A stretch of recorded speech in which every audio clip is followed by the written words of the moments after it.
Hey everyone, I'm Megyn Kelly. Welcome to the Megyn Kelly Show. We've got a packed show for you today. Later, we will be joined by an all-star Kelly's Court panel, Mark Geragos and Marcia Clark. The best. They are here for the latest legal headlines, and there's some big ones. Developments in that Rust shooting case with Alec Baldwin as one of the trials is kicking off, and also Gabby Petito's parents going after the parents of Brian Laundrie. We'll get into exactly what's happening there. Plus, Charlie Cooke will be here on the latest political updates. But we start today with the Fani Willis hearing down in Georgia, and whether she could be facing not just ethics charges, but potential criminal or IRS problems in the wake of her testimony late last week in Georgia. Now, you may know Judge Joe Brown from his long-running TV show. He's a former lawyer and Tennessee criminal court judge. He was a prosecutor. He was also, I think, running defense for a time on the defense side, I should say. And he put out a fascinating video recently on what he saw as the potential IRS violations revealed in Fani Willis's testimony last week. Don't miss a moment. Subscribe to this show on YouTube and follow me on Insta, Facebook, and X. We all know the value of a good night's sleep. You feel better, you look better, have more energy. The list is endless. And when it comes to good sleep, I need to tell you about Cozy Earth. Now, Cozy Earth has the softest, most luxurious, and responsibly sourced bedding on the planet. And because their bedding is made with premium viscose from highly sustainable bamboo, it's naturally temperature regulating, so I sleep comfortably year-round, and you can too. As one customer put it, buy these sheets. The difference in my sleep was immediate and worth every penny. Experience life-changing luxury with Cozy Earth's bedding, bath, and apparel, all backed by a 100-night sleep trial, as well as a 10-year warranty. Visit CozyEarth.com for details. Right now, you can save up to 35% off your order. Go to CozyEarth.com, enter my promo code MEGYN at checkout for up to 35% off your first order. That's CozyEarth.com, promo code MK. Actually, Megyn. Choose you. Either one. Judge Joe Brown, such a pleasure to have you. Longtime fan. How you doing, sir? Well, good morning, ma'am. How are you? Is everything all right with you today?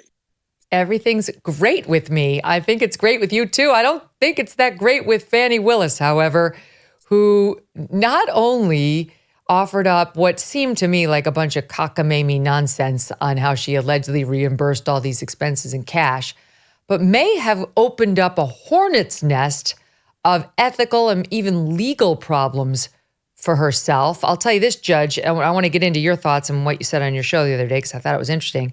But this just breaking, Phil Holloway, who was on our show yesterday, who's down there in Georgia covering all this and is a lawyer. The Fulton County Board of Ethics is going to take up multiple ethics complaints against Fani Willis in the beginning of March. People are coming in out of the woodwork now to raise various ethical issues about what she testified to and what they know about her. And you saw some problems with her testimony the other day, too. So how did you, what jumped out at you? First thing is she might not have had to testify in the first place. When she walked in through the sheaf of documents down on opposing counsel's table, put hand on hip, walked up with attitude, doing snake charm thing with her neck. At that point, the lawyers for the DA's office were arguing that she did not need to testify. She decided to override those lawyers. And one important aspect of this case is she was not on trial. She was merely being a witness at that point. And then she put herself into a position where you have the spectacle of the chief prosecuting officer for a major American city, Atlanta, needing to take the Fifth Amendment. So, one of the things that's interesting is that she had given evidence that there was a tax lien on her home. Now, to clear those up, you have to deal with some affidavits and satisfy IRS that you should be placed on an installment payment plan, all right? Then she's talking about she's got 15,000 in cash in the house. Then we have all of these cash transactions that should have been receipted and recorded. They weren't. You have the 501k she talked about. She got out and she used that for campaign purposes, but that was taxable income once she removed it from the account. She didn't report that. So we've got a real live mess going on here in terms of tax fraud, tax evasion, and that kind of thing.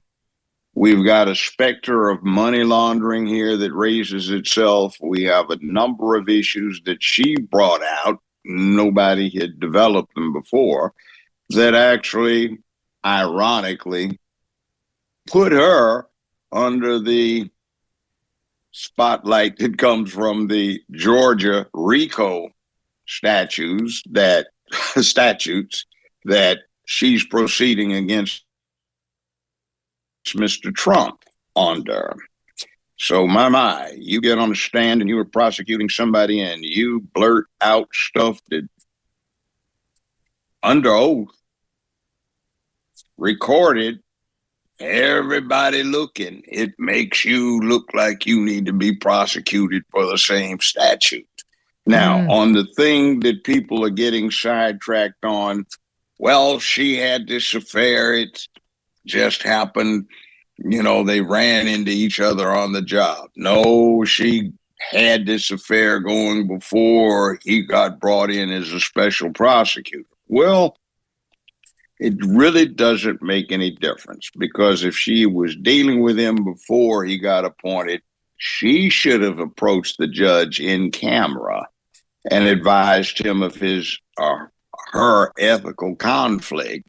And if it developed afterwards, as soon as it did, she should have walked in and talked to the judge in camera, and that means in his chambers confidentially about it, and given him the option of saying, well, he's got to go because you're signing off on his claims for reimbursement. So you do have some say in what's going on. And because of what you said about your intentions toward Mr. Trump before the election even occurred, we needed an independent counsel. So this is bad. Now, if the court said, well, I think you can stay on, but we're going to have to reveal this to the other side, she might have had second thoughts and said, well, okay, we'll let it go.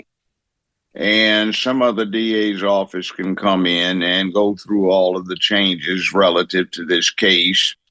But I want to have it so badly, I'm just got my hooks in it. I'm not going to let it go. I don't tell. So either way, if it started before he got on as special prosecutor or it started after he was already on, the affair I'm talking about, it's bad because she should have brought it to the court's attention. It's a very good point. Let me just stop you there, just to organize the thoughts for the audience. I'll take them in reverse order. That's a very good point about how she should have gone to this judge once the affair started, by her own admission. We have reason to believe it started long before she hired him. But let's say they're right that it happened in 2022 after she brought him on board. No question at that point, she was paying him well above what the other prosecutors were making that she had brought in. And she was certainly paying him well above what any prosecutor in her DA's office was making. So by any measure, more than people who worked as DAs under her were making. And she was enjoying the fruits of that labor. There's no question they were taking trips together. He was footing the bill. She now says she was reimbursing him, but there are no receipts. But your point is, she had an obligation to go to the judge at that point and say, I've brought in this person. I am now in a romantic sexual relationship with this person who is getting paid above market versus my own DAs and versus the other two prosecutors who I've brought in. And it has the potential to look at least like a conflict of interest for me. And judge, it's up to you whether I should withdraw from this case or what should happen from this case. She had an obligation to bring it to the court's attention. All right, exactly. Nobody had to ask her. Under the canons of ethics, she had a need to come in and advise. Now, here's the other thing, too. She signs off on this. And you have to get a perspective for the exorbitant amount of money he was being compensated for. This case has not even been set for trial, but he already been paid roughly twice what the Attorney General of the United States of America gets paid per year for handling all of the business of the country. He has been paid so far more than what the President of the United States gets paid per year. So keep that into context. You multiply, well, don't multiply, but if you add up all of what the other prosecutors have submitted as a bill, it isn't even a third of what he's been compensated so far.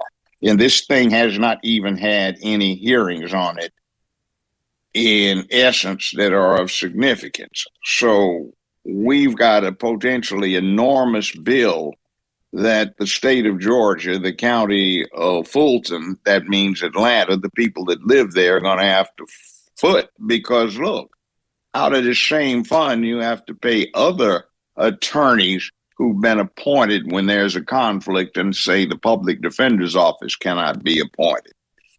And see, you have to keep in context. She is not on trial at this point, though she might wind up in that condition.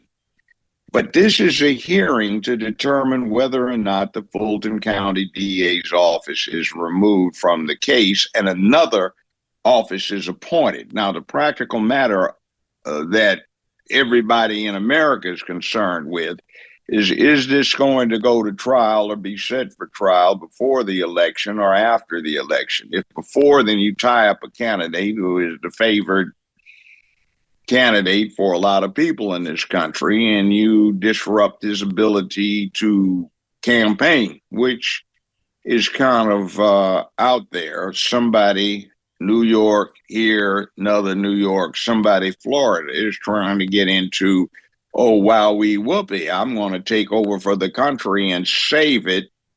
And I'm going to take this guy out so the rest of them don't have to be tempted to vote for him, which is kind of crazy. 1 or 2 or 3 or 5 people try to override 640 million people. It's kind of strange. So that's not right. But the other thing is if another district attorney's office gets involved, they may say same thing that happened with her. HUR, the special counsel for the U.S. Attorney's Office or the Attorney General, and say, well, under the circumstances, we declined to prosecute. Now, you may not need a special prosecutor if you bring in another office. That would save a lot of money and expedite the matter. And I'm sure that entity would say, we need time to get up to speed. Sure, how long you need? So that's after the election. So for some reason, I saw one of the dumbest things I've ever seen a lawyer do, which is this person came in and instead of acting like you see CSI and all of this stuff that people have looked at for the last 50 years, where the district attorney, the staff is learned and efficient and the boss is really heavyweight. He knows how to, or she knows how to get things done. She admonishes her staff about you've crossed the line. We have somebody that came across like maybe a high school graduate, no insult, down in the hood, sitting in a beauty salon, running her mouth off. And let me give you one soundbite good. that I saw you guys raise on your show that I saw you react to, and there was something off-putting about it. She was asked, Fani Willis, about the fact that, first of all, she had a $4,600 tax lien against her, and she was giving him allegedly all these cash reimbursements. At the time, this $4,600 tax lien is looming over her. So Ashley Merchant was asking her about it and asking, well, here's what happened. And you reacted to this on your show in SOT 5. Watch. You got a tax lien in 2022, $4,600. If you say I did. And you did not use this cash that you had to reimburse Mr. Wade to pay that off, correct? No. Okay. I went shopping too when I didn't pay it off. I mean, it's basically screw you. I'll do what I want with my money, no matter how in debt I am. Well, I had a former first cousin-in-law who was a chief IRS criminal investigator, and she said that she often had her staff watch these things to pick up clues that they should investigate. So I'm sure somebody was listening, and somebody is feverishly trying to get a promotion, raise, or whatever it is. Look, this is what came. Oh, we got that too. Well, who's going to be on the team to investigate it? Now, I just happen to have a friend, Wesley Snipes, and I participated in the proceedings against him. Oh. He got 3 years in a federal penitentiary, not for tax fraud, not for tax evasion. IRS testified that he'd overpaid his taxes by $250,000 and had a refund check for him waiting there in court. Now, the interesting thing is what he did 3 years for is failure to file a complete set of returns. So this not only is not a incomplete set of return filings, this is no filings at all. And she was in private practice, so I assume she had to deal with taxes at some point, and we have no documentation, no receipting. We've got cash transactions that need to be reported. We've got problems here in that the state of Georgia demands a little bit more when it comes down to reporting how the taxpayers' money got used. So what did you do here? And then that little gratuitous thing throwing in, and like the thing when she got asked about, she held up this document.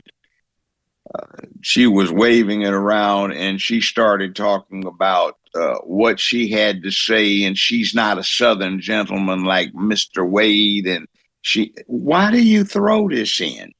And see, the other thing is the trier of fact is the judge. Why you try to piss the judge off? What is wrong with you? Have you ever tried a case? I looked at this and I said, you know what? This woman, I do not think this woman has been in front of a jury often.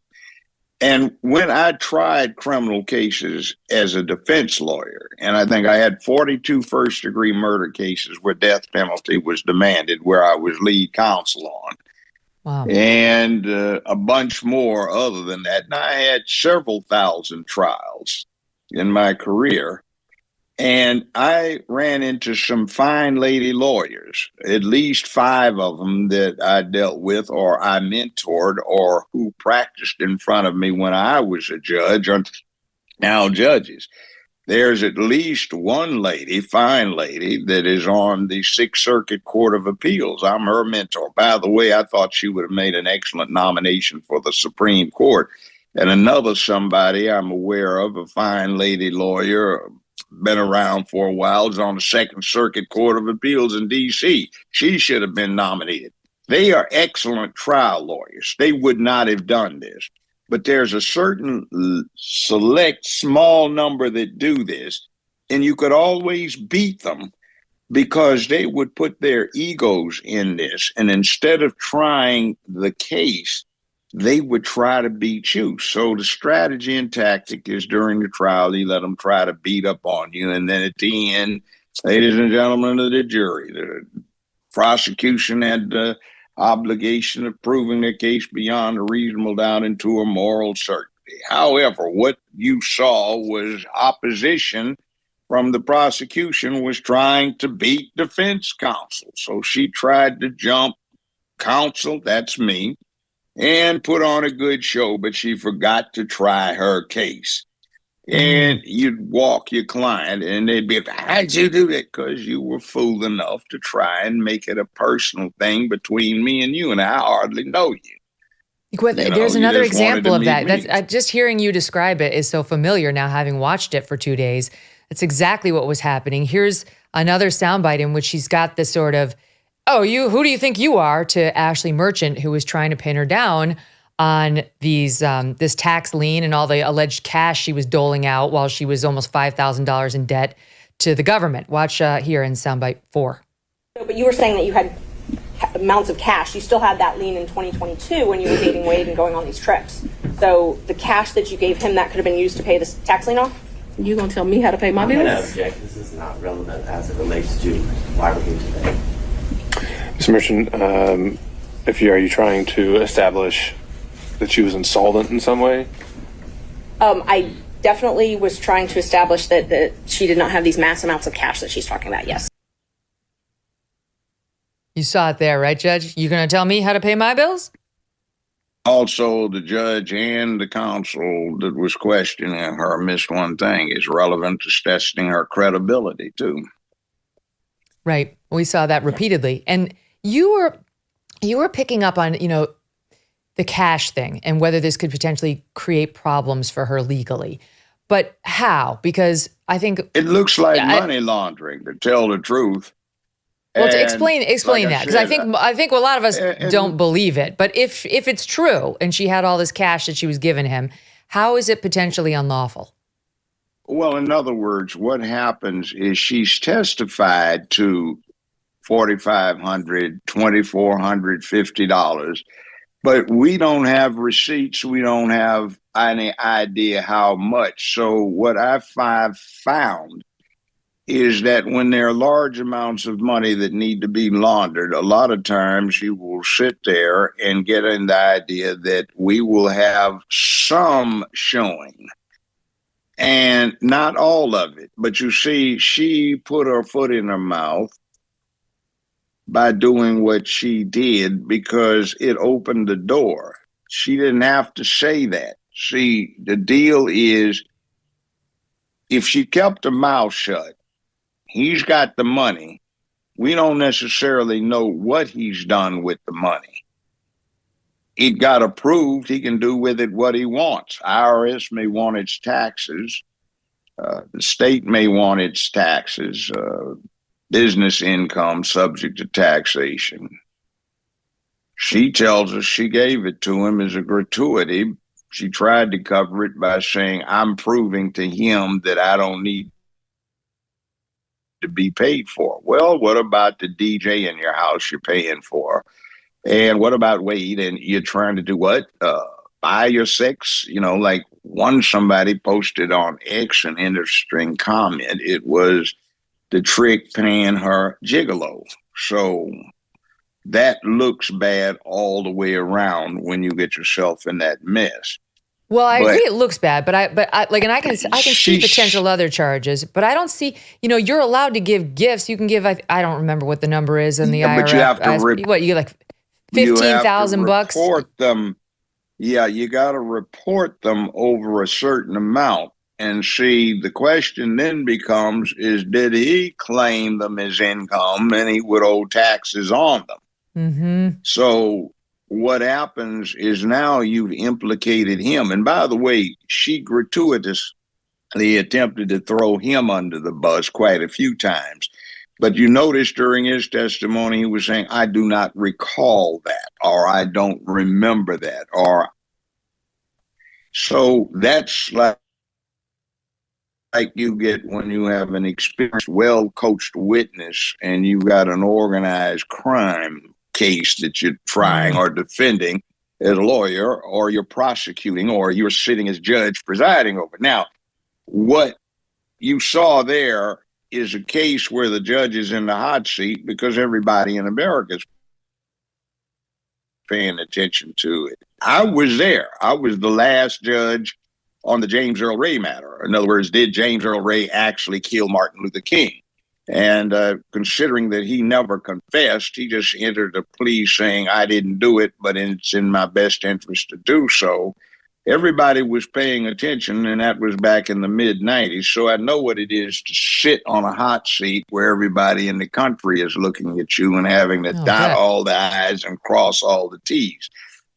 And I think this judge did an outstanding job. And I just want to make a remark here. It's kind of off of the immediate point, but a contrast between this judge on that disgraceful idiot in New York that fined Mr. Trump, yes, 300, I don't like to say his name, 385 million. And that's not going to stand on appeal because the verdict was inconsistent with the proof. There was no proof in that record that I heard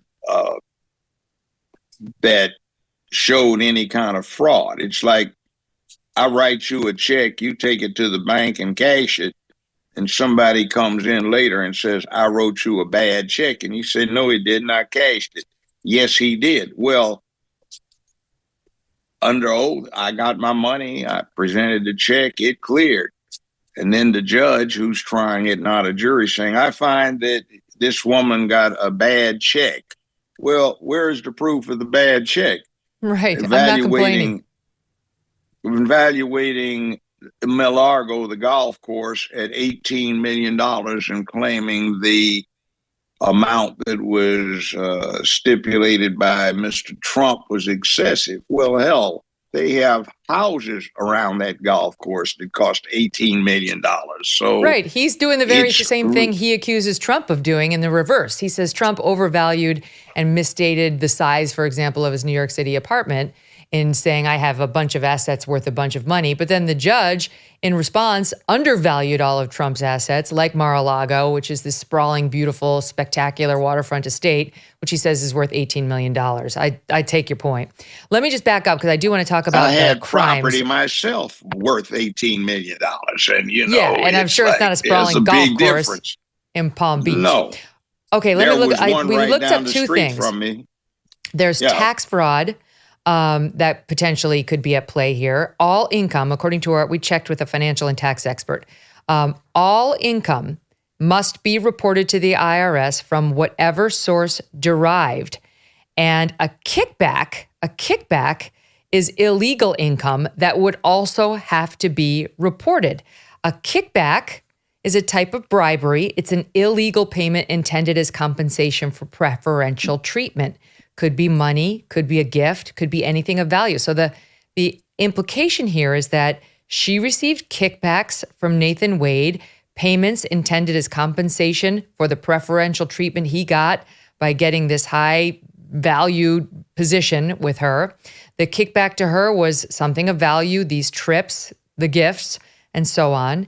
And that this income by her would have had to be reported to the IRS. Legal or illegal, and it doesn't look like she did it. Now, that's what you're going for. But now here, go ahead. Let me say a brief interjection. When I was a trial lawyer, defense lawyer, I had clients that were accused of robbing banks, and they threw in tax evasion charges because they didn't report the income from the bank robberies. So, no way. Yeah. Wow. That's and amazing. Also, that's right. So if the bank robber has to do it, Fani and Nathan have to do it. But now there was something else. One other thing too. Biden, you can thank Biden for this. He and Eastland got a thing passed back about 1981, 79, 81, making a false statement to a federal officer or agency is also a federal felony. And I had the problem with clients got 19 counts on an indictment. You walk him on 18, and on 19, they get him for making a knowingly false statement to a federal agent or agency because they made a false statement. It might even ring as little as, we are here, sir, because we are investigating so-and-so. And the client says, ill-advisedly, I don't know what you're talking about. Well, they just told him. So they get him on that, and the judge jacks him up on the sentencing. So she's got problems.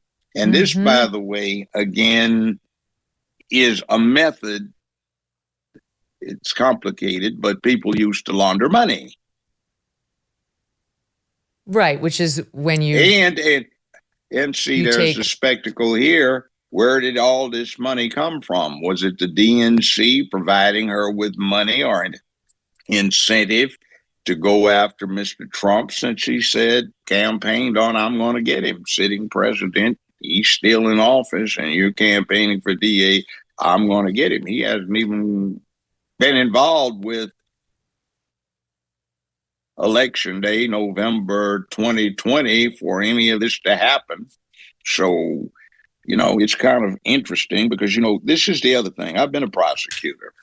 And you have an obligation to support justice, which means, Your Honor, in the interest of justice, the state wishes to dismiss the charges against the defendant.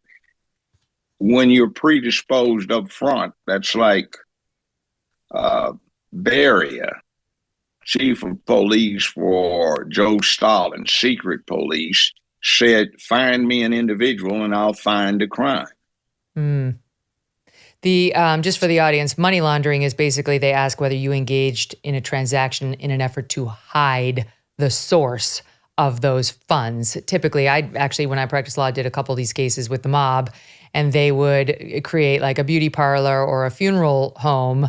And that was basically what they used to wash their money that they got through their illegal activities. They were in part legit operations, but really they were only there to do one thing, which was wash the dough.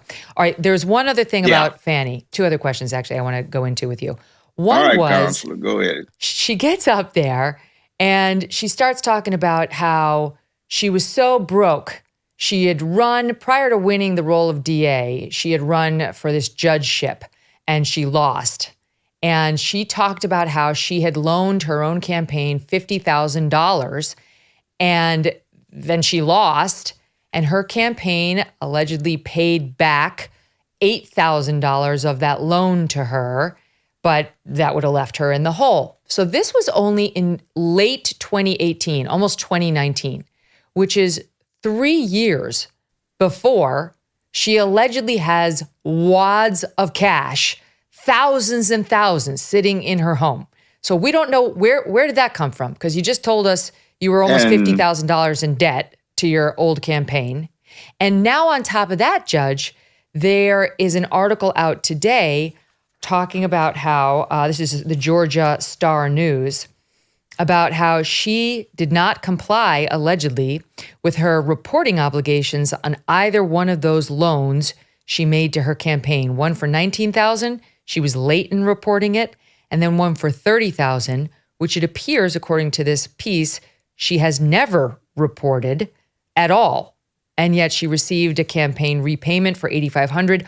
All of this could cause legal headaches for her, and also just makes it sound implausible that she was all this money in debt to her campaign, that she owed $5,000 to the government in a tax lien, and yet we're supposed to believe she's got thousands and thousands of dollars in cash at her home that she just kept doling out to her lover, who does have receipts for all the payments he made. Yes, and see the other thing too, the money she got from her 501k, that became taxable income that she did not report, did not pay taxes on. Now, that's the money she used to fund her campaign. Yeah, so she did not pay taxes on it, and she donated it to her campaign. That's not tax deductible either, so she's in a mess. So when you get the reimbursements for the campaign, the way it looks is she got the $50K out of the account. That's taxable. When she gets the various supposed repayments from the campaign, they add that on top. So you just mentioned, Counselor, the $8,500. So what we've got now is $58,500. Then you add the other. So it multiplies, and you have a real live mess, and none of that got reported, and no taxes got paid. So that we know of. And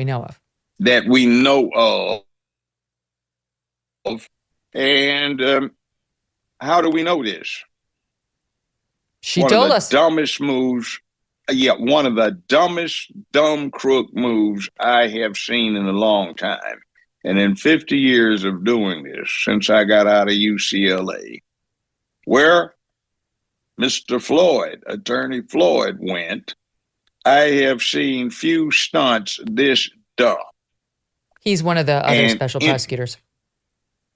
No, Mr. Floyd is her father. Oh, her dad. Okay. John Floyd. I went to school with him. Okay. And he was an aggressive, upfront guy. He was very articulate. He said he's had at least 1,000 trials. I believe it. He showed it.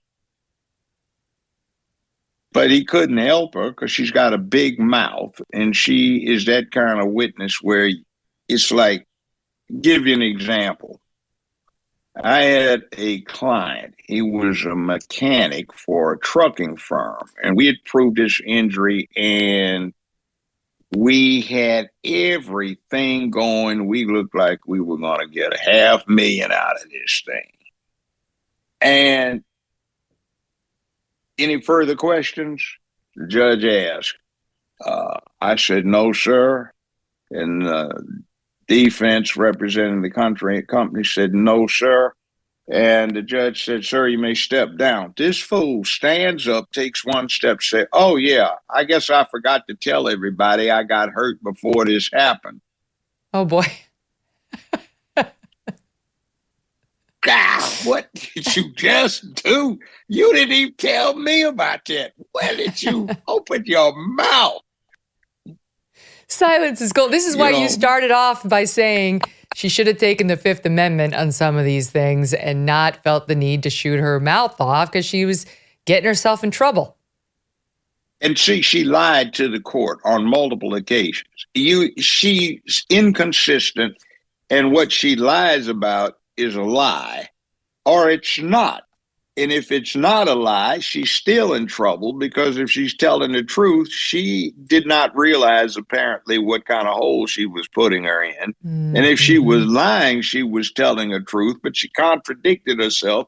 So now, as an officer of the court, you have told a lie to the court. And see, counsel, as an officer of the court, you represent that court. That's right. You have special standing. It's like you go in and get certain drugs. It's Schedule 1, you're looking at 25 years in a federal penitentiary. But if your doctor prescribes it for you, you're okay.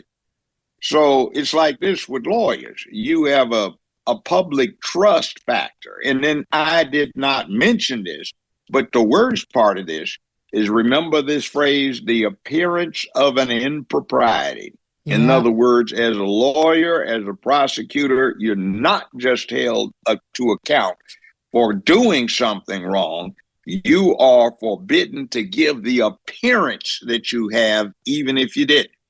So one way or the other, however we take what this woman did, it gives the appearance of an impropriety, which, by the way, is actionable by a bar committee. So, wow. This judge said that. He gets it. He said that right at the outset, that I'm going to have a hearing on this because there's enough evidence for me to find potentially a conflict, or the appearance of a conflict, or of impropriety. The question I also wanted to ask you was, in that same vein, Nathan Wade, also an officer of the court, very clear that he lied in his divorce proceeding in those sworn interrogatory answers, where he said, I never had another woman on the side while married to my wife, which he's still technically married. And he's already admitted under oath that he had an affair with Fani Willis. So he lied. He lied under his sworn interrogatory answers, and then tried to go back and amend them after he saw Ashley Merchant's motion 2 weeks ago. And his amendment tried to plead privacy, a privacy privilege, which isn't even a correction of what he originally answered. And look, even a civilian is not allowed to lie in their sworn interrogatory answers, but he's got the double barrel of he lied and he was an officer of the court while he did it. So what do you think is going to happen to Nathan Wade? Well, technically, it'd probably be resolved by whether or not he was acting as an officer of that court when he gave it, and also as to whether or not it was perjury, depending upon Georgia's law, which I haven't checked recently. But some states have a provision where it's not perjury unless it remains as a lie that materially affects the outcome of the matter or the determination of an issue. So technically, I guess he could go back in, fess up. He'd probably get reprimanded by the bar for the appearances, and he would escape perjury if he fessed up, so to speak. but it depends on Georgia. So how does that play for you? If you're the judge in this proceeding, you're Judge McAfee, and you see Nathan Wade saying, I swear the affair didn't begin until 2022, but you know he's already lied about this affair in sworn interrogatory answers in his divorce proceeding. Do you think it makes you more or less likely to believe his testimony on the stand? And, the judge has got to weigh credibility now. Nathan Wade and Fani Willis on the one side versus this Robin Yearty, the friend, and maybe the divorce lawyer, too, who seems to have said, at least out of court, that there was this pre-existing counselor, affair. Here's what's going on in the judge's head. It's what he would charge a jury, ladies and gentlemen of the jury. If you've heard inconsistent or contradictory testimony from a witness, and you have come to doubt the credibility of that witness's testimony relative to one aspect of the case, you may infer from the doubt that has been created that the witness is not being truthful as to any of the testimony that has been given. So if you find somebody has lied about it, in other words, in one instance, and he got cold busted for it, you can infer that that shades his testimony, drops its credibility, and you're entitled to disregard all of it if you find any of it has been falsified or compromised. And see, another thing too, and Miss Annie Fanny, you get up there and you're supposed to be the head prosecutor. Don't you remember the instructions that the judge will give a jury, and as to how they are supposed to evaluate and assess the credibility of the witness? I know in Tennessee it goes, ladies and gentlemen of the jury, you may look at and evaluate the demeanor and bearing of the witness on the witness stand, et cetera, and you go into that. And when she put that clown show on, the jury is entitled to disregard her testimony, diminish the value of her testimony, or knock down their assessment of her credibility. So it's like, what the devil are you doing? There's no jury in the box, no trier of fact, which under American law is what 12 people on a jury say. That's the reasonable person. You have one individual, the experienced judge. Yeah, and he applies the same standards to himself. Yourself? Here's the last question, Judge. I bet you were dangerous in a courtroom. So anyway, I'm listening to you. Go ahead. Not as dangerous as you, Judge. Your resume is unbelievable. It's crazy. I would have loved to have seen some of those cases. So here's my last. Go ahead. All right, my last question is this. One of my most famous lines. Go ahead. On Friday, we had Nathan Wade's former law partner, friend, and one-time divorce lawyer take the stand. And Ashley Merchant, lawyer for defendant Roman, was trying to get him to admit that he knew this affair was going on long before 2022. He kept saying attorney-client privilege. Every discussion ever, attorney-client privilege. Well, we know not every discussion was privileged, but it came down to, let's say it was privileged. Let's say the only reason he knew about their affair, and it was going on in 19, 20, 21, is through attorney-client privilege. And you're the sitting judge. And now you've had Nathan Wade take the stand and say in your courtroom under oath, the affair did not begin until 2022. You've had Fani Willis, the sitting district attorney in your county, take the affair and say the affair did not begin until 2022. But you know, because in camera, you've talked to this lawyer, Terrence Bradley, and he says, Judge, it was happening in 20, 21, and maybe even 19. I saw it with my own eyes, but it was technically privileged because I only saw it because Nathan Wade told me in our attorney-client relationship. Which privilege rules the day? The attorney-client privilege or the obligations as an officer of the court not to allow a fraud to be perpetrated on his honor? Okay, now you have two things going here. One, you have the fact that none of the parties you have interested are actually parties to this issue, right, except Wade.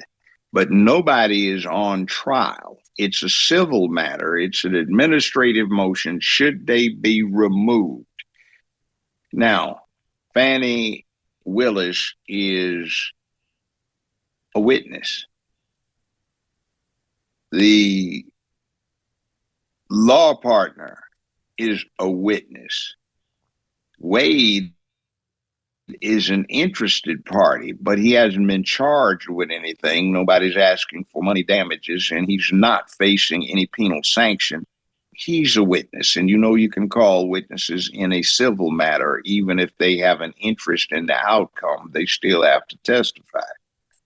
Now, in your head, you can exclude all of what comes out as an inference with the attorney-client privilege being asserted, which is appropriate, but you also have to consider in this matter the clear testimony from who? The friend girl who says, Robin we Yurdy. discussed this. Yes, we discussed this. So in the civil proceeding, unlike the overlay shadow of beyond a reasonable doubt on what has happened with Mr. Trump and the other multiple co-defendants, what happens here is it's just by the preponderance of the evidence. And when you assess the preponderance of the evidence, you can give weight to the testimony as you see fit. And in determining the weight that you give to a witness's testimony, you may assess the demeanor and the bearing of the witness on the stand and the mode, manner, and fashion of the testimony. And Ms. Fani's testimony, you can pretty much discount if you choose without stretching things if you were the trier of fact, meaning the judge. So you can say, I don't buy anything she claimed. And considering that there is evidence that the two of them have a romantic relationship, that would infer that there is a great commonality of interest. So one of the parts of the charge on assessing the credibility of a witness is, ladies and gentlemen of the jury, you may assess the interest or lack of interest that a witness has in the outcome of the proceedings.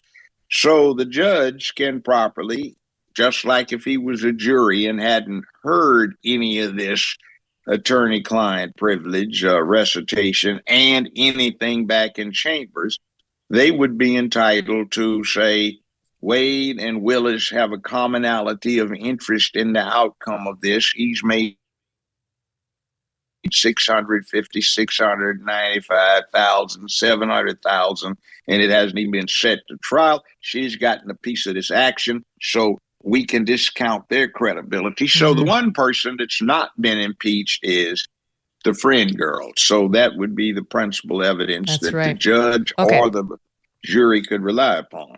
All right, I have less than 60 seconds. Question. I got less than 60 seconds left. Prediction on what this judge is going to rule? Are they staying on this case? I don't think so, because it solves a whole lot of problems if they go. Mm-hmm. And I agree with you. The judge seems fair, seems like a straight shooter. So we'll learn more, we think, this Friday when he's expected to either take additional testimony or summary arguments, summations of sorts for a hearing. I guess it's a little unusual, but he might do it. We'll find out. Judge Joe Brown, please come back. It's so fun talking to you. And I apologize for not calling you counselor. I did not realize.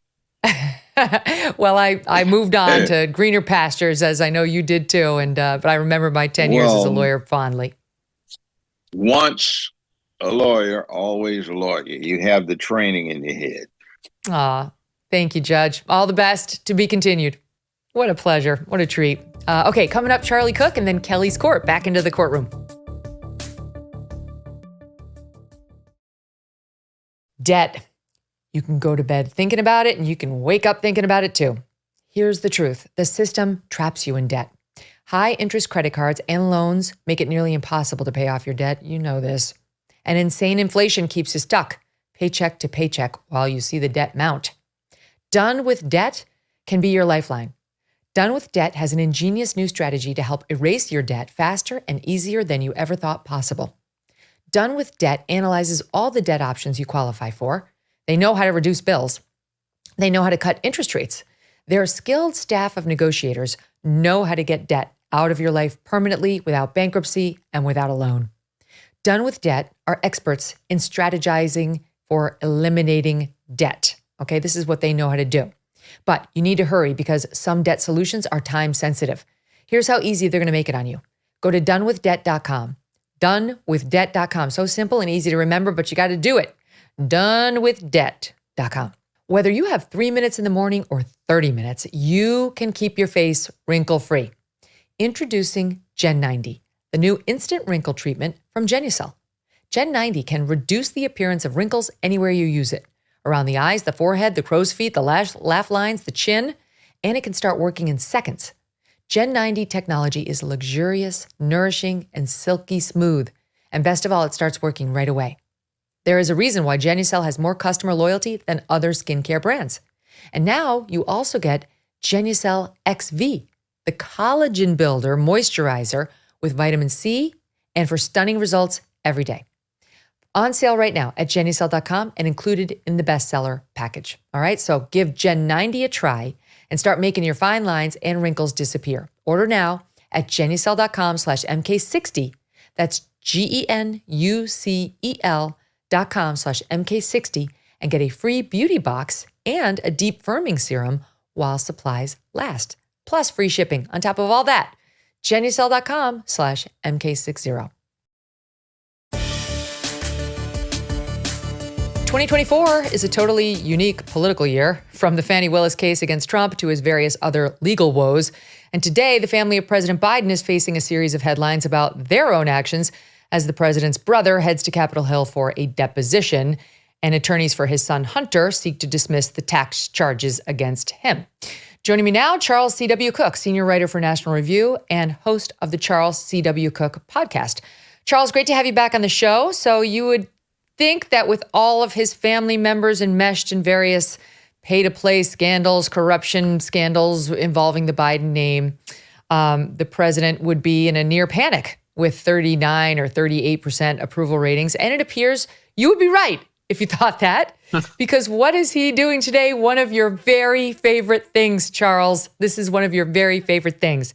He's, quote, forgiving more student loans. This is like, it's mean of me because Charles really doesn't like this. He doesn't like this topic. But here's what's happened. Refresher for the audience. The Supreme Court blocked Biden's sweeping student loan, quote, forgiveness plan last June. And ever since then, he's been trying to do an end around that prohibition.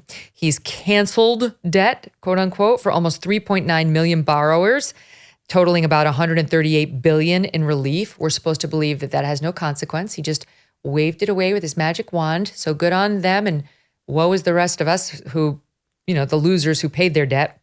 And new today is the Biden administration's now going to forgive another $1.2 billion in student debt for 153,000 borrowers enrolled in its new program. The relief is going to go to borrowers who have been in repayment for a decade or longer and who originally took out $12,000 or less. So I think this is a moment for us to applaud those people on just waiting out the system long enough that they finally got a president who wants their vote badly enough. He's just going to take out his magic eraser. What do you think? I swear you're trying to give me an aneurysm. We're still doing this. President Biden's response to being slapped down by the Supreme Court last year was to say, I'm going to find another way. That's not hyperbole. Go look at his statement. Immediately after the court offered its ruling, he said, I'm going to find another way. And he has. The numbers here are staggering. He said it was $137 billion already, I think. According to Penn Wharton, that number is going to go up above $400 billion, closer to $500 billion. That is a mind-blowing number. He is doing via other means what he was not allowed to do in one fell swoop. And it makes it difficult to discuss the legalities of it because some of it's legal, some I think is not, some of it's rulemaking that is suspect. But I think what is so irritating to me about this, the law aside, is that this seems to be Biden's obsession. We're told that he can't secure the border, but he can do this over and over and over again. Why? There is no group in the United States less deserving than those who have been through college. That's not because I dislike people who went to college. I went to college. But those people are doing better than everyone else, Megyn. Look at the stats. Make up a stat and Google better for college graduates. Employment prospects, career earnings, home ownership, divorce rate is lower for people. Health outcomes are better. We already spent nearly $300 billion pausing student loan repayments during COVID, again, to help the best off people in our society. And now Joe Biden, without Congress, is trying to spend nearly $500 billion over 10 years to not cancel loans, not forgive loans, but to transfer the liability for those loans, which have already been spent. The product has already been received, to people who didn't go to college. I find it baffling and revolting. And I can only conclude that it is an attempt to buy votes in an election year. If you look at the letter that he's sending out today, which was previewed in the press, it's, I have done this, my administration, me. He doesn't mention Congress. He doesn't mention the legislature. He doesn't give a statutory reference. It's me, I, mine. And it's obvious that it is the product, as you said at the outset, of a panic. Yeah, at 100%, it is an attempt to buy votes. I agree with you entirely. And he should be in a panic, not only because of the Biden corruption things, which are heating up, but I mentioned his poll numbers. Of course, there was the HUR report. And just today, we get a glimpse of the president. And they've been putting out these weird videos, Charles, that, he can't do live events, apparently. I mean, we're going to see him at the State of the Union. We'll find out whether he can just read off a prompter. But he can't do like a Trump rally. Forget it. Mm-hmm. He certainly couldn't do a live debate. So they've been putting out these little prepackaged videos of him sitting with a black family, trying to say your dad really loves you or your grandpa. Okay. And now today we get a bit of President Biden addressing NATO and the death of Alexei Navalny, which we should talk about it. We haven't gotten to that yet on this show. And what's interesting about the video is that it's 2 minutes long. There are roughly 30 edits in his 2-minute video. Do we have a clip of this, you guys? Trying to see if we do. Yeah, we do. Okay, watch this short clip. An attack on one is an attack on all. That's what NATO's Article 5 says. It's a simple but powerful concept, and it embodies why one of America's greatest sources of strength is our alliances. They're not only important to us, they're important to the rest of the world. Now, there's a reason why we had 6 cuts in 15 seconds, and if you keep watching, it gets worse. It's sad. It's amazing to me that the White House and the Democratic Party and much of the press believes that this is the sort of thing that it can bully people out of noticing.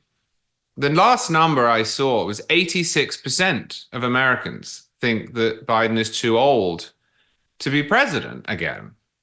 Americans don't agree on 86% of anything. That is an enormously important statistic. The approval rating of Social Security is lower than 86%, the third rail of our politics. But the reason that 86% of Americans think that, including a majority of Democrats, is because it's transparently obvious. And it's quite sad, but it is transparently obvious when you watch the man.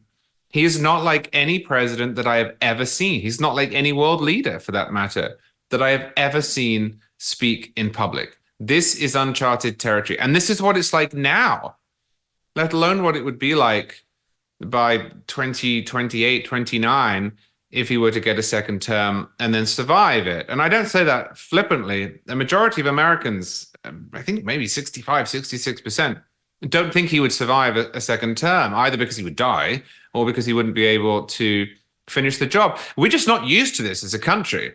We've had all sorts of presidents and all sorts of political moments, and what people are being asked to vote for does change over time. Sometimes elections are about the economy, sometimes they're about terrorism or foreign policy or crime.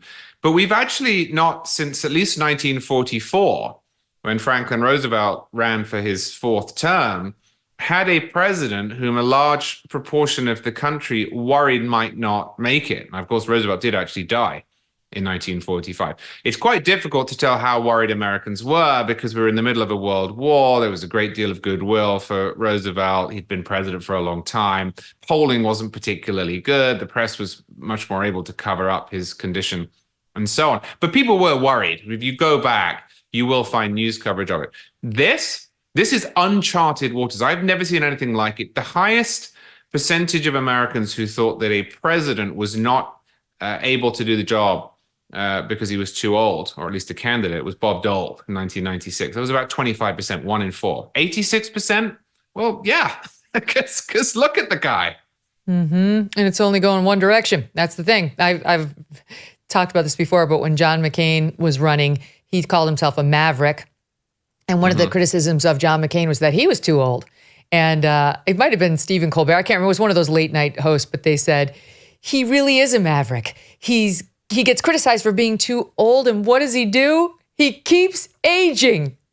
That's what we're about to watch with Joe Biden, too. So, you know, we have an election now where we have Joe Biden's team promising that they're going to keep calling out the crazy from Team Trump. That's their plan for the next year. Keep calling out the crazy. I guess they're not finding much purchase in the criminal trials. And so they're going to go back to Trump's rhetoric, which, of course, is criticizable. And so we've got somebody who's almost 200 who's going to try to say, I know I'm old, but I don't say really crazy stuff like about NATO and so on. I mean, we'll see. We'll see how the American public responds to that. Let's spend a minute on Navalny because I do this one. It matters to me. I know I heard you talk about your trip to Moscow when you were young. I, of course, went there and interviewed Vladimir Putin. And Putin, you know, he's been after Navalny for some time now.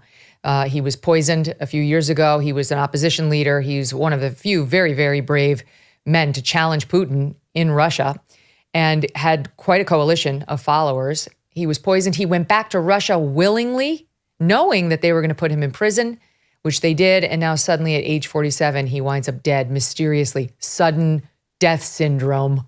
Like that's a thing for anybody who's not, you know, weeks old. And it seems obvious to everyone that Putin was behind this. And what does it tell us? Does it give us any more information that we didn't have about Vladimir Putin? Well, it confirms a lot of what we think about Vladimir Putin. It should serve as a reminder. I don't think it gave us new information per se, but certainly he hasn't changed, and the nature of the Russian state under his dictatorship has not changed. The first thought I had, Megyn, was how blessed we are that whenever there is someone like a Vladimir Putin, and there are a lot of them, not in America, but there are a lot of them in the world, we see these men and women step forward. In every country, these people, they come from somewhere and they present themselves as an alternative, even when they know that doing so will lead to their probably being killed or tortured or their family being hurt. And Navalny was another example of this, a remarkable story. And he was, if those letters that were published are anything to go by, remarkably calm about it toward the end, just before he was murdered. And murdered is the right word. I've seen a little bit of debate over this. I, of course, do not know what happened in that cell, and I wouldn't presume. But even if he died of neglect, even if it was his being in the cell for that long that led to his death, you still have to blame Vladimir Putin and the Russian government for putting him there. Yep. In much the same way as you had to blame Lenin or Stalin if someone got shipped off to the gulag in Siberia and then froze to death. Had he not been there, he would have been alive.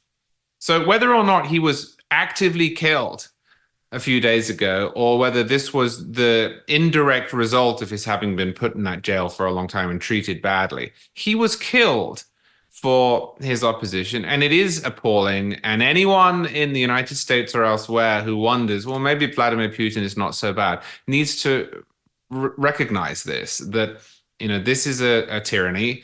And the guy who stood up to Putin was killed, not incidentally, but because he stood up to Putin. Mm-hmm. And there are many examples of that kind of behavior. I mean, when I interviewed Putin in Russia, we talked seriously about having a plane on standby because he has been known to kill journalists who get in the crosshairs of Vladimir Putin. I mean, this was an actual discussion we had at NBC, like how necessary is it and how upset might he get? And so it's, this is what we're dealing with over there. There's no reason to have a love affair with Vladimir Putin just because he's not woke. There is, in the political world, a story making headlines today from the Washington Post. They are upset that Nikki Haley went to an all-white high school. Not all white, but almost all white. I think they've forgotten she's not white. But they're very mad that Nikki Haley left the school she went to, quote, for most of her childhood, where roughly half of her classmates were black. She gets no credit for that, you see. We only want to hang it around her neck like an albatross that she began her sophomore year of high school in the fall of '86, 20 miles to the north to a radically different environment, Orangeburg Prep. At her new high school, she was one of the only non-white students. The horror. And turns out that some of the classmates said in interviews they were not adequately instructed about South Carolina's history of divisive racial issues, from Jim Crow to the KKK to lynchings. And then they point out neither Haley nor officials at Orangeburg Prep responded to questions from the Washington Post. Thus, it could not be determined what she was taught there. So, what do you make of it, Charles? She didn't go to a high school that had enough brown faces, even though she was one. Yeah, that's the key, even though she was one. This is a good example of the Calvin ball that is played by the press when the topic is race.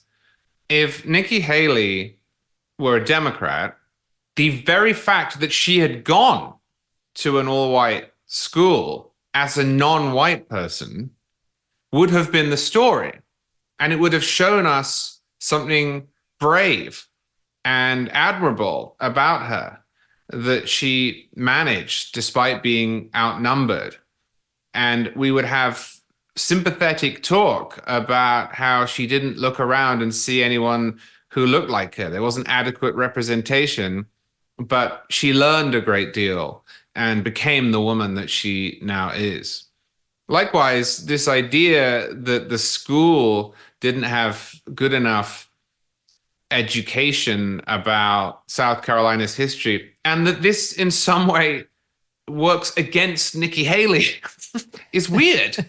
I mean, I don't think that the paper knows what was taught at all. So I hope what was taught was that America is a wonderful nation that is based on the greatest creed that has ever been written on parchment, but that it has very often failed to live up to that. And as a result, South Carolina in particular was a hotbed of slavery and bigotry and discrimination until it wasn't. That's what I hope that they were taught. But even if they weren't taught that, that's not Nikki Haley's fault. Like, how can that possibly be important to anyone? And again, if she were a Democrat, then it would be, well, she did what she did despite this. But somehow this is supposed to have, I don't know, infected her. Well, listen to this, Charles. Exactly on point. Listen to this. They say her formative years in Orangeburg, okay, so sophomore, junior in high school, are a largely untold chapter in one of the most complex and contentious parts of her journey from a minority woman in the South to the would-be leader of a Republican Party that largely discounts systemic racism in the United States. There it is. You know, I do find this whole area very interesting. I grew up, as you know, in England, and I was born in 1984. And when I was born, England had a queen, Queen Elizabeth II, and Margaret Thatcher, who was the prime minister. And for a while, I honestly didn't know whether men could be in positions of authority because for most of my first few years, I mean, Margaret Thatcher spent 6 years as prime minister after I was born until she was finally deposed. There was the queen and then the prime minister, and they were both women. And I had assumed that everyone, left or right, thought that it was at least somewhat inspiring that Margaret Thatcher was the longest serving prime minister in post-war British history. But they don't. Now, that doesn't count. It's only some people. And I see the same thing at the moment with Nikki Haley. In any other universe, a non-white person who grew up in a former Confederate state in an all-white classroom and then became the governor of the state and helped dismantle the old boy network would be praised for that. That would be a story that was worth telling and would be told. But she's a Republican. And at the time of her governorship, she was a Tea Party Republican as well. So it's not. It's not told. And in fact, we're now getting these push headlines from the Washington Post that imply there's something nefarious about it. It bothers me because I don't know what the rules are. Exactly right. And on that, in that same vein, Clarence Thomas gets a lot of the same guff. No credit from the left for his amazing accomplishments. Everything he's done is seen through their racial prism. They've called him an Uncle Tom and so on. And that brings me to John Oliver, who, what a funny guy, made the following offer to Supreme Court Justice Clarence Thomas. Watch this. So that's the offer. $1 million a year, Clarence, and a brand new condo on wheels. And all you have to do in return is sign the contract and get the fuck off the Supreme Court. Talk it over with your totally best friend in the whole world. Because the clock starts now. 30 days, Clarence. Let's do this. Nice, right? Now, can you imagine if that were a white male Republican comedian like a Greg Gutfeld making such an offer to Ketanji Brown Jackson or Sonia Sotomayor? I don't think they'd be laughing. Yeah, so I have two thoughts about that, and they're the same two thoughts I had when I first saw it. One, that's not comedy. I don't know what it is, but it's just politics. It's not a joke. Where's the joke? Two, he doesn't actually seem to know why he hates Clarence Thomas. This seems to have been absorbed as if by osmosis. He just operates in this particular small clique within our culture, and he knows somehow that Clarence Thomas is bad. He said, oh, Clarence Thomas has spent years making people's lives worse. He didn't say how. Is he upset with the affirmative action case, which has 80% support in the public? Is he upset with Clarence Thomas's Second Amendment and First Amendment writings, which reflect popular positions? What is it? At the very least, he could make an argument, but he doesn't. And I just feel as if this is another good example of completely unthinking late night television that is supposed to be smart because at the end of it, the guy delivering the monologue says the F word. And I just don't get it. Yep. Same. All right. Last thing before I let you go. The Massachusetts school, Collegiate Charter School of Lowell, decided to play in a basketball game against the KIPP Academy, KIPP Academy, and had to call the game early because not one, not two, but 3 of their female players went down and got hurt thanks to a male player at the KIPP Academy on the other team who hurt them. And this is a trans player, a man pretending to be a woman, to the point where the coach saw repeated girls go down, getting hurt, and made the call to end the game early. Now, they say the players feared getting injured and not being able to complete in the playoffs. And now the school, the Collegiate Charter School of Lowell, comes out to say, we support our coach's decision to call the game. However, they want us to know that they reiterate their values of both inclusivity and safety for all students. Okay? So, and equity. They mention equity too. We like our state laws regarding equity and access and inclusivity. So they want this to keep happening and for the girls to just keep getting hurt.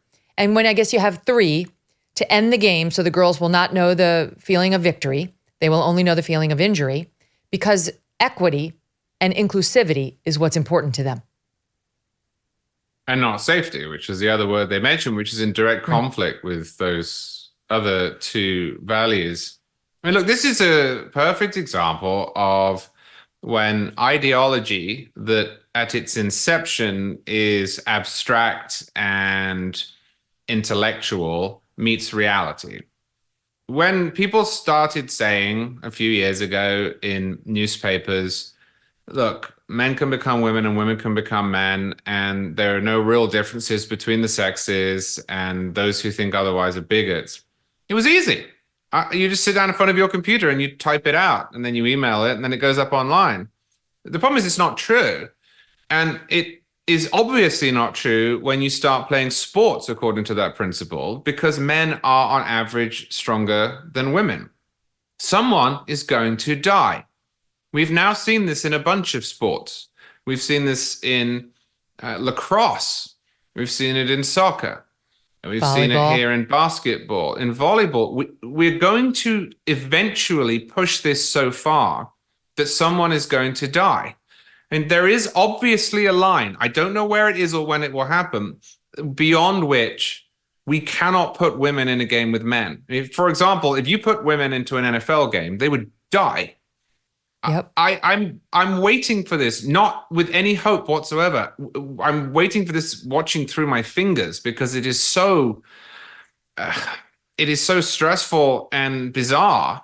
But someone is going to die, and when it happens, then the ideology is going to be exposed, I think, in a way that it hasn't been before, as sheer lunacy and not just the indulgence of a rich society. So well said. It's chilling, but you're right. And I watch these clips and all I can think is, where are the parents? What parent would allow his or her daughter to play against a 6-foot male like that, who's clearly post-male puberty, who clearly is a danger to their daughters?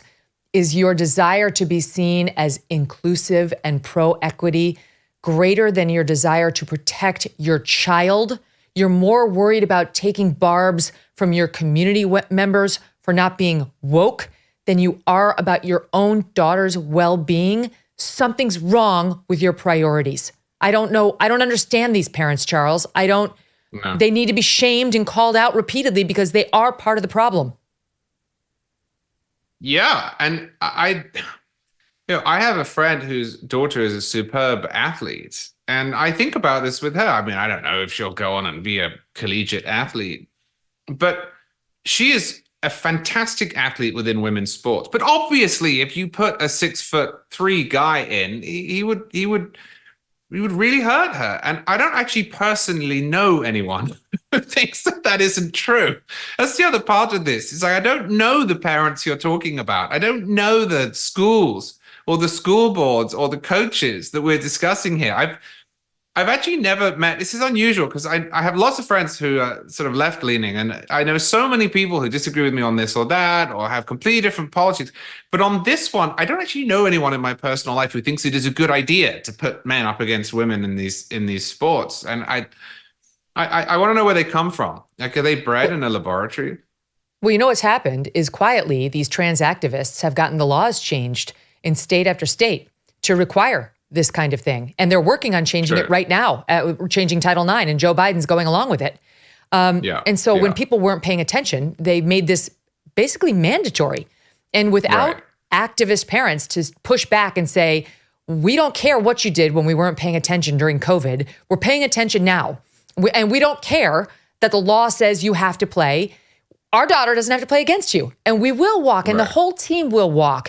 And all that will be standing there is a man pretending to be a woman trying to exploit our daughter's opportunities, and then see who's going to enforce the law against us. It's just, there has to be some pushback, or we're going to be stuck with this status quo, and more women and young girls are going to get injured. Charles, thank you. Or miss out on opportunities, which is the other part of it. That's the thing. Thanks for having me. I mean, no, but we'll pick up on that point one more time, because I do think there's a value. I wasn't a huge school athlete, but I did play. I played on the basketball team and I played on the field hockey team. I did, Mom, even though you deny it. I showed her the high school yearbook proof. She's like, you never played field hockey. I did. Anyway, and I did cheerleading, which was competitive and it was fun. But anyway, there is a wonderful feeling of completion and accomplishment when you win. And it's second to none. You can't achieve it by coming in second or third, you have to have the feeling of being number one in order to appreciate what that feels like and what it does for your self-confidence. And yes, some ego, all of it. Building a little swagger into a young woman's or a young man's step from wins in competition is a good thing. And to take that away from these young women just because we need to be equitable or inclusive of men who have all the advantages over women physically. It's just grossly unfair. And as we see here, unsafe. I'll give you the last thought on it, Charles.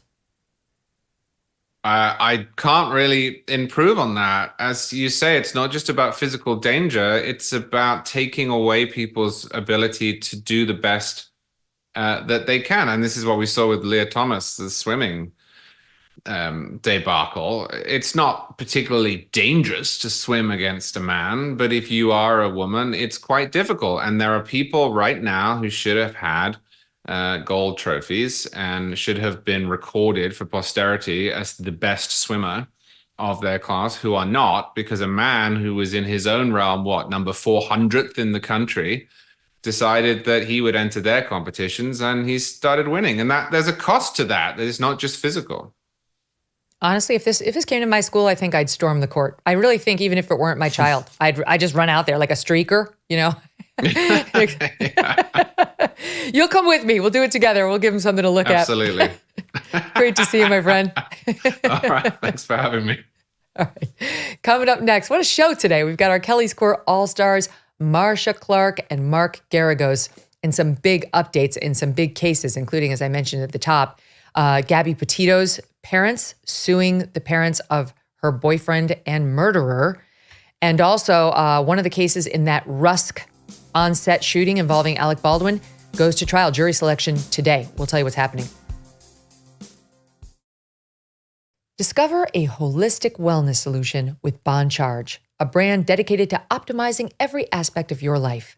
Grounded in science and inspired by nature, their evidence-based products cover a broad spectrum of premium wellness items, from enhancing sleep and performance to boosting energy, accelerating recovery, and balancing hormones. Bon Charge offers a diverse range of benefits. Consider the infrared sauna blanket from Bon Charge that they say can burn extra calories and detoxify. This innovative blanket elevates your heart rate, simulating the effects of physical exercise. Bon Charge says sweating during the process helps eliminate heavy metals and toxins from your body. Setting it up takes less than a minute, and it rapidly heats up for a quick and convenient experience. For a limited time, save 15% by visiting boncharge.com/MK and use the coupon code MK. That's BONCHARGE.com/MK and use that coupon code MK to save yourself 15% off your order. Now we turn to our Kelly's Court All-Stars. Marcia Clark is a former prosecutor and New York Times bestselling author, and Mark Geragos is a trial lawyer and managing partner of Geragos and Geragos. Welcome back, Marcia. Mark, great to have you. So let's start with what's happening in the Gabby Petito case, where she was this young woman who was, we believe, strangled to death by her boyfriend, Brian Laundrie. They were from Florida, but they had traveled to various national parks in their van, promoted this all over social media as van life. She was absolutely beautiful in every sense of the word. And notwithstanding the fact that they'd been stopped for a domestic violence incident in which a witness saw him hitting her, the cops let them go, separated them briefly, but not much was done. Not blaming the cops, I'm just giving the frame of reference. And ultimately, he killed her. He killed her in Grand Teton National Park in Wyoming. Then he went home to Florida in the van where his parents lived. And there was a period of time, I can't remember, it was a week or so, where we didn't know where Gabby was, what had happened to her. Her parents were saying, we can't reach her. We're very worried about her. And it is that period of time that has led to this lawsuit, because it turns out Brian had spoken to his parents, had called them on the phone even prior to arriving back home, is my understanding, and had clearly made some admissions to them. And now Gabby Petito's parents, the parents of the victim, are blaming Brian Laundrie's parents for not coming right out with it, saying, your son had told you what he'd done to Gabby. You knew, or had reason to know, she was dead at that point. You didn't come tell us. In fact, you made public statements that seemed to suggest the opposite. And Marcia, it's an emotional distress case, right? Intentional infliction of emotional distress, where the one set of parents is going after the other set. By the way, I forgot to mention Brian Laundrie wound up dying by suicide. He took his own life with a gun in an alligator preserve or swamp down in Florida. So what do you make of this case? The tough one. I think that it's possible that the victims will prevail, the plaintiffs will prevail here on an emotional level. How much the jury votes in terms of damages is going probably to be the way they balance ultimately the equities in this case. Because bear in mind that Brian Laundrie's parents are saying, I didn't know he meant that he'd killed her. They say that he never came out and said such a thing at all, that at most he said she's gone. And then the mother comes the closest to saying, well, I thought because he asked for a lawyer also in the context of those conversations, she thought, well, maybe he hit her. Maybe there was a domestic violence situation and she took off and he's afraid he's going to get sued, which is not unreasonable. I can imagine a parent saying, I can't believe my kid would do this. He's not like this guy was homicidal, was in and out of prison, has any kind of history. So it's not unreasonable that they would resist the conclusion that he killed her. Pretty extreme. So, I think it does kind of hinge on whether you believe them when they say, we didn't know what he had done. We didn't know she was dead. And I think they're going to get some degree of compassion from the jury on that regard. But so is the plaintiff, saying, you should have told us what you knew. You should have been more forthcoming. But I think that probably they win on, the emotional appeal in terms of a verdict, in terms of yes, you caused emotional distress, and maybe you should have known. Remember, it's a preponderance standard, not beyond a reasonable doubt. So it's pretty low. And then I think they balance it out in terms of the monetary award. Among other things, Mark, their lawyer, the parents of Brian Laundrie, their lawyer came out and said on September 14th, 2021, on behalf of the family, it is our hope that the search for Miss Petito is successful and that Miss Petito is reunited with her family. And now what we're learning in these depositions, the trial set for May, is that the parents, prior to having their lawyer issue that statement, had spoken to Brian, that Brian had made repeated calls, including one that lasted an hour, one that lasted 22 minutes, saying, she's gone. As Marcia points out, she's gone. I need a lawyer. I might need a lawyer. And the dad is trying to say, and just help me. And the dad is trying to say that he was very panicked. Brian was saying he didn't know what to do. And I didn't know what he meant by Gabby's gone and I need a lawyer. Okay. So I don't know if we believe that, Mark, but I will say this. Does a parent have the obligation? Let's say he didn't believe. Let's say he believed he was saying she's dead and I did something and I need a lawyer. Does a parent have an obligation to come out with that, to the victim's family? It's interesting because if you were saying this to a spouse, you would have a privilege. If you were saying this normally to a lawyer, you would have privilege. Here you have kind of these statements that can be taken two ways. Normally, a judge, I will tell you, in California, most judges would not let this get to past a summary judgment or what's called a demur. Normally, this would be thrown out. Here you've got a very emotional, as Marcia was kind of detailing, you've got an emotional draw to this. But in most jurisdictions and with most judges, they would say this is way too amorphous to attach liability to, and it can be interpreted in a number of ways. And you don't have necessarily a duty, if you will, to tell them one way or another. When you say, we hope she's reunited with the parents, does that mean her remains or not her remains? Those kinds of factual issues. It's a very tough situation. I think legally, it's not a tough situation emotionally. I think if you get to in front of a jury with a case like this, you could probably prevail and get a jury to really hang their hat on this and come back with some incredible damages just because of the emotion here and wanting, jurors do have a tendency, like most people, to want to hold somebody accountable. You don't have him anymore because he committed suicide. You've got the parents there. You want to hold somebody accountable. And I suppose it comes down to whether or not they are believed as to what they knew and when they knew it. I don't know, Marcia, I have to say. So they already sued the estate of Brian Laundrie, the killer, and they got what's described as a symbolic $3 million judgment, meaning he wasn't worth any money. So they got this money, but they're never going to collect. So now they go to his parents to sue for emotional distress. And while I have nothing but empathy for the Petitos, I can't help but feel like, God forbid, your own child called you and said, I'm in trouble, I'm panicked, I need a lawyer, she's gone.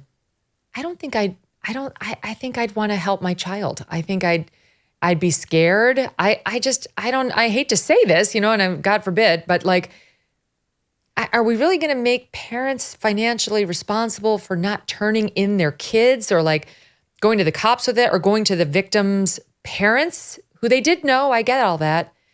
That's a slippery slope. I agree.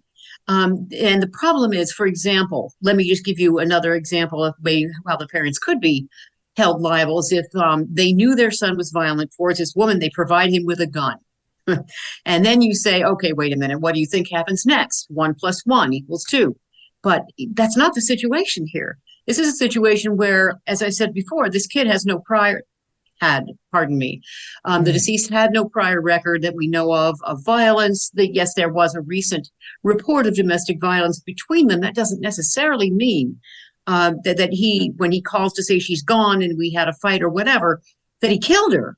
And if you're a parent, you're certainly going to resist that conclusion on a very basic emotional level, having had nothing else to hang on to in terms of, well, he did it before, so I can see where he'd do it again. Not so in this case. So, yeah, I can see the parents not wanting to, and I don't really know, legally speaking, and I think Mark is right about this, they probably would not have gotten past a demurrer or a summary judgment motion in most courts with this claim, because you can't prove what the Laundries knew, what they understood from the cryptic remarks that he did make, and you have the other side of it, which is what I was saying, the emotional appeal goes both ways.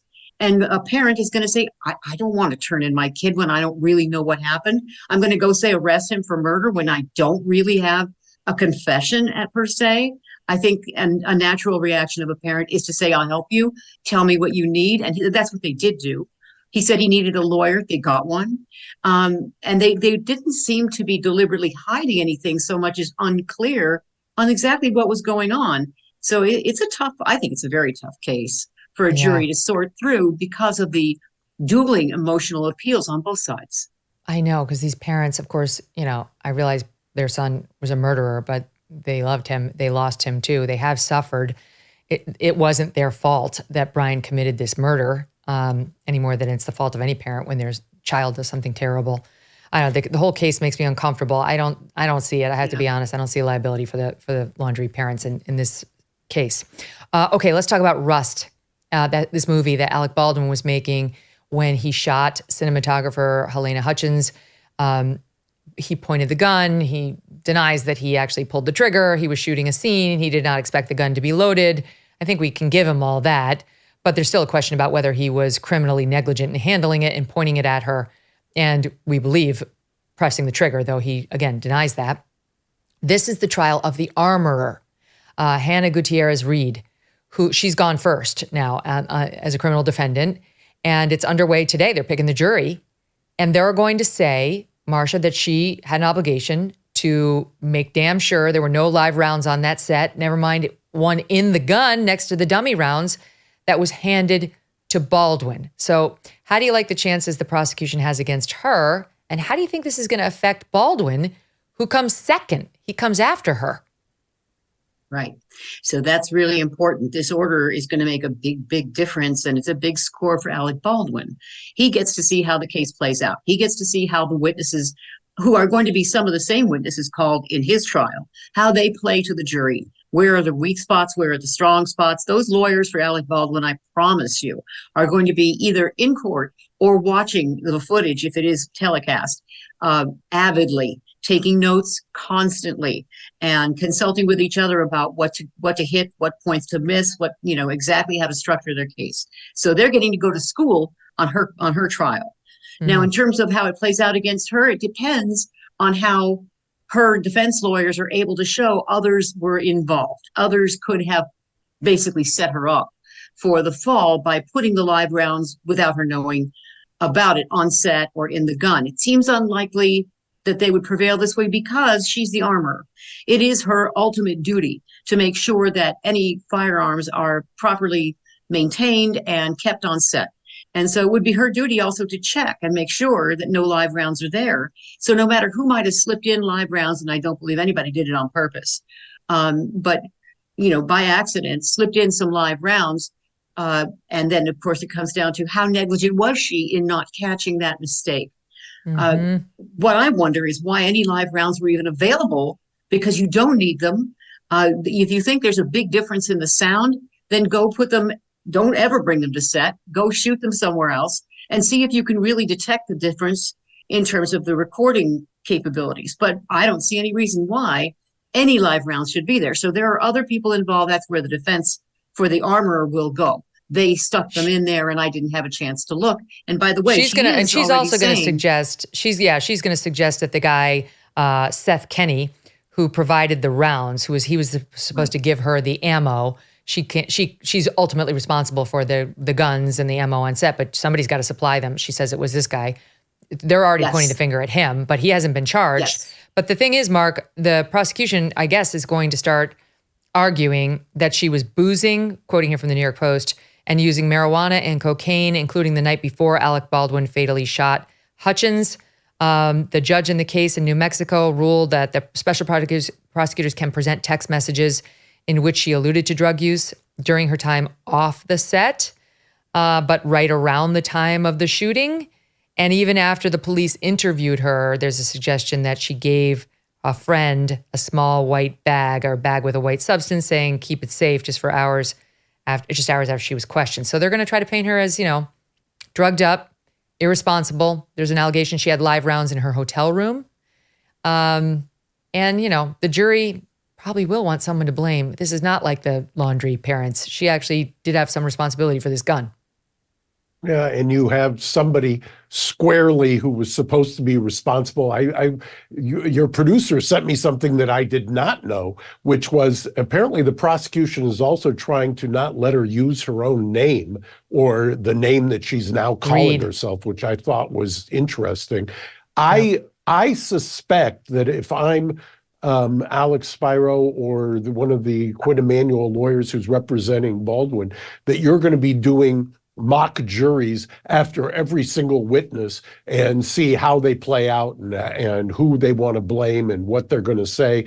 I think that this is even better. Marcia will probably tell you, normally a prosecutor loves the second trial because it gives them the advantage. They know exactly what the defense is going to do in the first trial. Here, you may flip it on its head. This is something that they welcome. I mean, they don't welcome, obviously, Alex Baldwin being indicted a second time, but they welcome the idea of getting a dry run, seeing what people are going to testify to, and watch and see if she takes the stand, because I think she's in a position where she may be kind of forced to do that. Yes, I think she probably will take the stand. I mean, how else is she going to cast, the finger at everybody else? Because she's going to blame the guy who supplied the ammo, and she's definitely going to blame the prop supplier, the person who oversaw the set and was supposed to manage everything on set and practice time. And she's already saying that Alec Baldwin didn't take the practice time with her seriously enough. He was distracted. He was on his phone the whole time. So I can see how this plays in a civil case, right? You have to apportion responsibility. I, the armorer, maybe I have 30% responsibility, but deep pocket Alec Baldwin has the other 70. But in a criminal case, I don't know that any of that matters. Does it matter if she can get up there, Hannah Gutierrez-Reed, and say, I might be a little responsible, but the woman who maintained the set is more responsible and the guy who supplied the ammo is more responsible? Does that work, Mark, in a criminal trial? I will tell you, first of all, there's two huge variables here. Number one is jury selection. And number two is, do they put her on the stand? As you indicated, she almost has to. The one variable is, how much does the prosecution bring in of her previous statement that she made to the police? They can put that in. And depending on how much of that they put in and how much the defense gets to put in of other, if she takes the stand, if she's sympathetic, if you've picked a jury that is attuned to that, then she's got a shot. The thing is, Marcia, go ahead. Well, I have to agree with Mark. I mean, of course, jury selection is where you win or lose, any case. But I want to point out one thing. In terms of pointing the finger at others, even though you don't apportion guilt in a criminal phase, you do have beyond a reasonable doubt as your standard. To the extent you can point fingers at others who may have been responsible for some of the setup and the situation she was in, and the fact that she was rushed in production, which she made a big point of in some of her statements, saying they were pushing me to get things done quickly. And then Alec Baldwin wasn't paying attention and blah, blah, blah. To the extent you can push off responsibility on others, that may create reasonable doubt in terms of what her actual negligence was, whether it was criminal negligence or not. So yeah, it does matter. And of course, the way she comes across, if she takes the stand, let me suggest to you, if I were her lawyer, I wouldn't want her to, because she did make these prior statements and she did talk to the police. Anything she says that's at variance with all those other statements can be used to impeach her, and that will hurt her credibility enormously. So she can sit back at the counsel table and put on the testimony of all the others on set who will carry her water for her, so to speak, and say, yes, Seth was responsible for this, and X was responsible for that, and Y was responsible for that. You chip away at the case that the prosecution has to prove of her guilt beyond a reasonable doubt. The thing about her father is weird. Apparently, I think it's Jack Reed. I can't remember his first name, but he's one of the most famous, if not the most famous armorer in Hollywood. And he's her stepdad, not her biological dad, but she says she was raised by the guy. And now the prosecutors are saying she shouldn't be able to call herself Hannah Gutierrez Reed. She should just have to stick with Gutierrez because, I don't know, because what? I don't like, because it's too prejudicial lunacy in terms of her competence. It's craziness. That's crazy. It is I'm sorry. so crazy. He is famous. He is famous. Let me tell you, I have a very dear friend who works at Prop House, knows him well, knew him well. And he's somebody who is revered in the business. So it's a big name. Don't get me wrong. I know why the prosecutors want to keep it out. Others will testify to how important a guy and how iconic he is. He is. Well, that's ridiculous, though. That's like, she can't use the name. It's crazy. That's like, no, one of our children not being able to use our last names because it's like, oh, well, no, you can't say Clark. Nobody will ever think you did anything wrong. Geragos, exactly. Well, they'd think the opposite. They'd say Geragos. Yeah, you can use Geragos. By the way, we're in New Mexico. We're not in Hollywood. It's not as if you're going to voir dire the jury and they're going to say, oh, yeah, so Jack Reed, I'm giving her a pass. It's so true. All right, I've got to get this last case in because we only have 3 minutes left, but I must ask you about the orgasm case. It's a lighter moment for us here on the court. So Gwyneth Paltrow's orgasm guru. I mean, doesn't everyone have one of those? Yes, one does. Yes, they are in court. There are two of them, I guess, who are in court and going on criminal trial because they have been operating a, quote, sexual wellness empire called One Taste that is allegedly a cult forcing workers into sex and followers into debt. Now, Netflix did a whole film on this and is also being sued by this pair.